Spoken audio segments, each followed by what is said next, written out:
Olá, meu nome é Norberto Lopes Filho, meu RA é 22205-8888-5. Essa atividade é o mapa para a disciplina de liderança e gestão ministerial. Nós falaremos hoje sobre o processo de coaching. O mercado de trabalho hoje exige muito dos profissionais.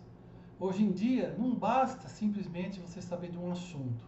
É necessário saber como reagir às pressões, tendo uma inteligência emocional sólida, dentre tantas outras coisas requisitadas.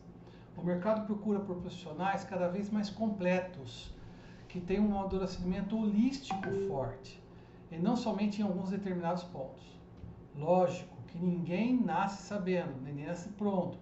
Uns têm a capacidade maior de autoanálise, já outros não.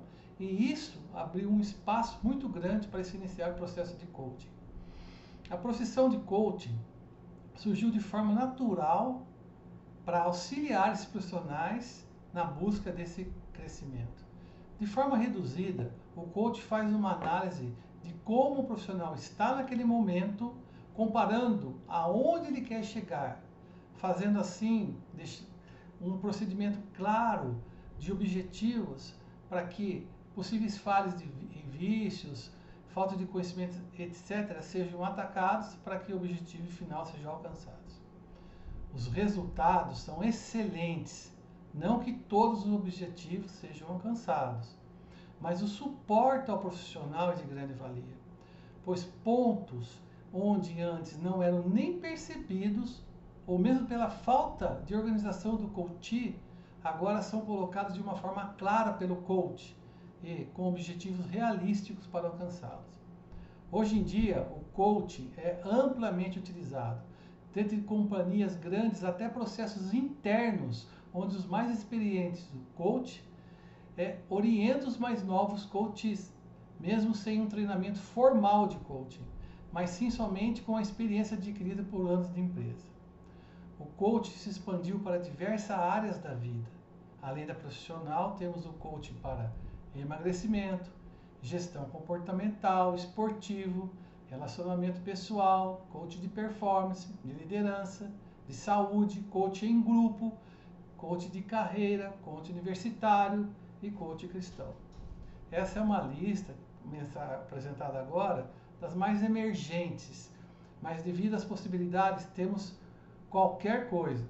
Até, por exemplo, um coach sobre a arte de construir armas de destruição em massa. Terrível, mas completamente possível. E sabemos que isso já existe. Vejam só, há casos em que se procura um coach até para crianças, como podemos ver na matéria do Jornal da Cidade de Bauru, JCNet, em 2015.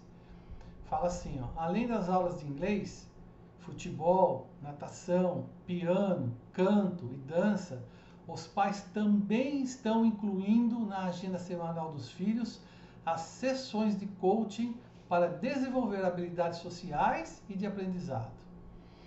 O treinamento, que nasceu no meio empresarial para melhorar o desempenho de funcionários e gestores, já tem versões até mesmo para criança de 2 anos. O importante é entendermos aqui alguns pontos. Não há como não relacionarmos o processo de coaching com a moral do coach. A função do coach é buscar ferramentas e soluções para se alcançar objetivos do coach. Uma parte, na verdade, essa busca por melhora é do coach também, visto que o sucesso do coach é o sucesso do coach. Bom, passa pelo crivo da ética e também dos bons costumes. Se o coach tiver um comportamento regular antiético, provavelmente as soluções para o coach terão nuances em diferentes níveis antiéticas. O sucesso a qualquer custo pode ser tão recheado de soluções maquiavélicas. Os fins justificam os meios. Nós convivemos com variados tipos de profissionais. Seja em qualquer atividade, não há exceção. Existem bons e maus profissionais. Os profissionais com excelência sempre serão vistos e permanecerão no mercado. Já os profissionais com baixa performance, baixa qualidade, não permanecerão. O declínio será fruto de seu próprio trabalho. Por isso, deve-se buscar profissionais reconhecidos no mercado, com referências sólidas e alinhados com uma ética indubitável. O coach também deve entender que não há sucesso sem perseverança, sem estudo, sem mudança de hábitos ou privações. Ou seja, a mudança ocorre a partir de empenho e determinação. E mudanças são difíceis. Promessas de conquistas fáceis, estamos cheios delas, como por exemplo, aprenda inglês em 40 dias, ou toque guitarras em 30 dias. É um engano, pois não há solução milagrosa. Falando sobre o coach em igrejas agora, é inconcebível que um cristão tenha um coach fora da egrégora da igreja e ainda por cima de comportamento moralmente duvidoso. Por mais que a função do coach não seja imprimir ele mesmo no coach, não há como não aconteça isso em algum nível. É natural. Como exemplo, há uma linha fina entre a busca de melhores trabalhos de forma ética e a busca, custe o que custar, trapacear, esconder informações, levantar falso testemunho, etc. Se o coach for eticamente forte, é bem provável que isso não vai acontecer. Por quê? Ele orientará o coach criando um planejamento baseado, por exemplo, na meritocracia, e não em passar para trás o suposto concorrente. Imagine isso na igreja, seria devastador, né? Esse tipo de coach pode desenvolver comportamentos no coach como arrogância, prepotência, antipatia, egocentrismo e afins. Podemos ainda afirmar que o discipulado dentro da igreja é um coach. Todas as vezes que um discípulo é tratado referente a algum assunto, por exemplo, no comportamento, vestimentas, como falar, esse discipulado é um coach. E o discipulado faz parte da igreja. Quando um membro começa a crescer dentro de uma igreja, naturalmente ele busca aconselhamento, coaching. Mesmo que não seja essa palavra usada, o pastor, coach, começa a trabalhar com essa pessoa visando o diaconato, ou alguma liderança, ou até um dos 5 ministérios. A gente vê em Efésios. E ele mesmo concedeu uns para apóstolos, outros para profetas, outros para evangelistas e outros para pastores e mestres. Efésios 4:11. Essa é uma forma velada de coaching, exercida plenamente pelos que até são contra esse processo, mas acaba exercendo sobre o outro nome, né? Discipulado. Se tratarmos do coach da igreja de uma forma aberta, nos dá a possibilidade de até termos um profissional credenciado para esse fim, um coach profissional. O que tem que ser muito bem cuidado aqui é em relação à visão, à missão, aos valores, também a doutrina da denominação em que esse coach está inserido. O coach, nesse caso, tem que estar totalmente imerso nos valores da denominação, bem como no modo de viver cristão. Além dessas características, quem deve mover ambos, coach e coachee, não deve ser somente a experiência e o profissionalismo, mas o Espírito Santo. Se o coach não possuir essa fundamentação, então os pastores deverão acompanhar passo a passo todo o processo para a garantia da fidelidade cristã. Temos alguns exemplos bíblicos, como o relacionamento entre Moisés e Josué, que é um exemplo claro de um processo de coaching que trouxe resultados excepcionais. Olha, segundo Rosa Santos e Galbiati Filho, a escola que transformou Josué num grande e leal líder militar de Moisés foi a convivência com este, a partilha cotidiana dos desafios e a manutenção de uma postura de servo em tempo todo. O testemunho bíblico é de que Josué manteve-se íntegro em sua relação com Deus. Números 32:12. Enquanto seus compatriotas duvidaram que Deus poderia cumprir sua promessa e entregar a terra prometida. Paulo discipulava Timóteo para um amadurecimento ministerial, considerando, lógico, a idade nova de Timóteo, né, e com uma responsabilidade grande. Vemos isso em 1 Timóteo 4:12. Ninguém despreze tua mocidade. Pelo contrário, torna-te padrão dos fiéis, na palavra, no procedimento, no amor, na fé, na pureza. Ainda segundo Rosa Santos e Galbiati Filho, o discipulado de Paulo com Timóteo é prático. Dá-se entre as lidas do trabalho missionário. Assim, Timóteo observa Paulo em suas tomadas de decisão e resolução de conflitos. Aprende a pregar e ensinar a cuidar de aspectos administrativos do trabalho missionário, a fazer contatos estratégicos.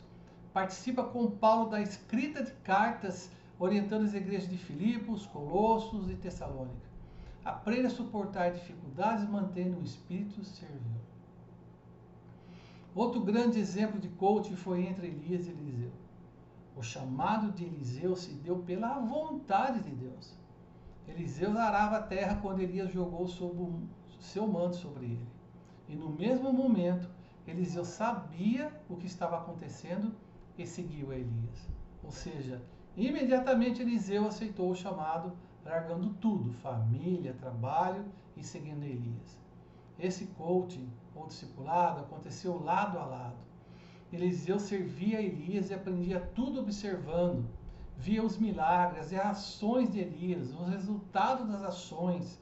Via o enfrentamento de Elias com os profetas de Baal, a reação dele em relação a Jezabel, etc. Em Deus, Eliseu, em sua entrega a Elias, absorveu muito, enfrentando desafios e aprendendo qual seria a sua responsabilidade e que ele deveria dar continuidade. Inclusive, Eliseu se recusou a abandonar Elias. Enfrentou problemas junto com seu mentor. Não abandonou a suportar a Elias em todas as coisas. Esse é um processo muito claro, onde um coach baseado na vontade de Deus pode chegar. Eliseu, após o recolhimento de Elias, recebeu porção dobrada da unção de Elias. Eliseu fez muitos milagres e mais milagres que Elias e deu continuidade a um legado maravilhoso. Em 2 Reis vemos, havendo eles passado, Elias disse a Eliseu: pede-me o que queres que eu te faça, antes que seja tomado de ti. Disse Eliseu: peço-te que me toque por herança porção dobrada do teu espírito. Tornou-lhe Elias: dura coisa pedistes. Todavia, se me vires quando for tomado de ti, assim se te fará. Porém, se não me vires, não se fará. Interessante aqui uma parte, né? É que Elias deixou a decisão disso tudo no Senhor. É assim que nós devemos agir também. Bom, indo eles e falando, eis que um carro de fogo com cavaleiros de fogo se separou um do outro. E Elias subiu ao céu no redemoinho. O que vendo Eliseu clamou: meu pai, carros de Israel e seus cavaleiros. E nunca mais o viu. E tomando as suas vestes, rasgou-as em 2 partes. Então levantou o manto que Elias lhe deixara cair e, voltando-se, pôs-se à borda do Jordão. Tomou o manto que Elias lhe deixara cair, feriu as águas e disse: onde está, ó Senhor Deus de Elias? Quando feriu eles as águas, elas se dividiram para um e outro lado. E assim Eliseu passou. 2 Reis 2, de 9 a 14. Mostra aqui o início do ministério de Eliseu, aonde ele começou a fazer milagres, e muito mais milagres que Elias, pela sua fidelidade, acompanhamento, treinamento que recebeu, num mentoreamento, num coach maravilhoso. A busca pelo coaching dentro de uma igreja tem que ser muito bem avaliada, pois a intenção ingênua pode levar a crer que se está na direção correta, mas às vezes pode-se cair em armadilhas. Veja que se um pastor quer fazer a sua igreja crescer, tem que ser melhor que as outras igrejas, a ponto de sua igreja crescer e as outras diminuírem? Isso mostra que o que importa é o crescimento a qualquer custo daquilo que eu considero sendo meu? Ora, o foco é a minha igreja? Vemos em Mateus. Então, se dirigiu a seus discípulos e falou, né? A seara, na verdade, é grande, mas os trabalhadores são poucos. Mateus 9:37.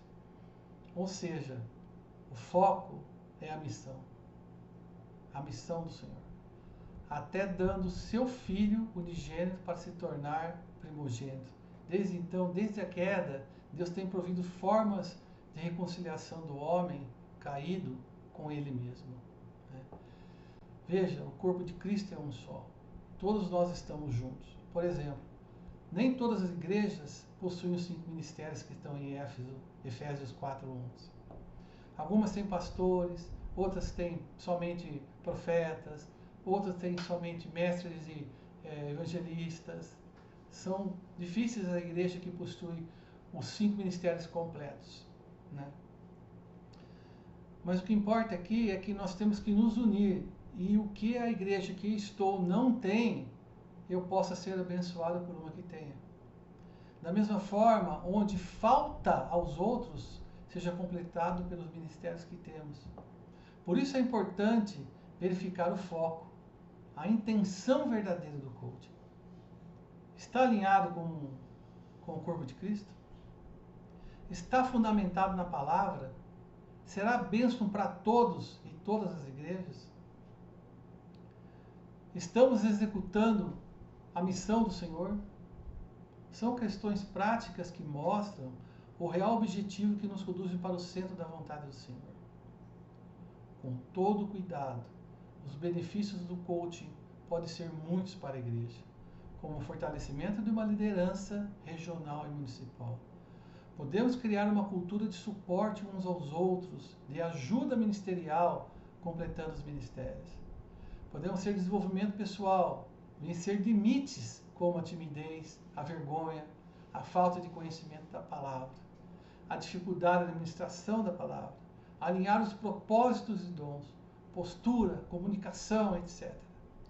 Creio que essa chance deva conduzir todo o nosso trabalhar para que confirmemos sempre em tudo pela unção do Espírito Santo, que todas as coisas, todas as buscas e todas as direções venham do nosso Senhor, que possamos estar sujeitos à sua vontade, mesmo escolhendo processos administrativos conhecidos como coaching, que isso tudo seja feito de acordo com a vontade de Deus, ou seja, quem será o coach, quem será o coachee e qual será o objetivo.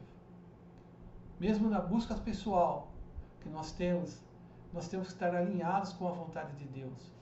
Mesmo nas coisas menores, como se vestir, como falar, etc. Todos nós temos que buscar uma confirmação pela palavra, uma confirmação pela nossa liderança. Um coach que vai contra a nossa direção, a direção de Deus em nossas vidas, aliás, não é um coaching que pode ser usado. Um coach que vai contra a palavra de Deus não é um coach verdadeiro. Mesmo as vontades pessoais nossas, se elas forem alinhadas, se elas não estiverem alinhadas com as vontades de Deus, mesmo sendo uma vontade digna e justa, embasada pela Bíblia, ela não pode ser seguida. Porque para nós, o que importa é a vontade do Senhor. E Ele sabe como nós devemos direcionar nossas vidas, nossa comunidade e em tudo que nós estivermos envolvidos. Deus abençoe.